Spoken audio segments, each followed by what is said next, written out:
If your coffee fails to extract properly, there are two possible causes.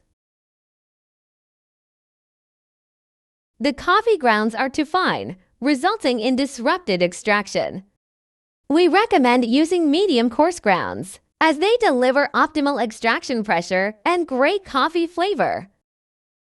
2. Too much coffee grounds.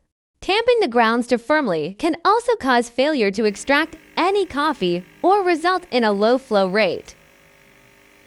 3. Some coffee machines may also experience a water pump airlock issue.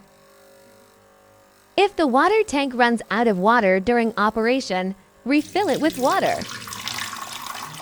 But due to the design of the water pump's pipeline, pressing the extraction button will still result in extraction failure.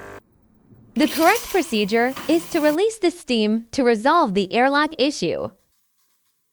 Then turn on the hot water function. Normal hot water flow means the machine is ready for proper extraction.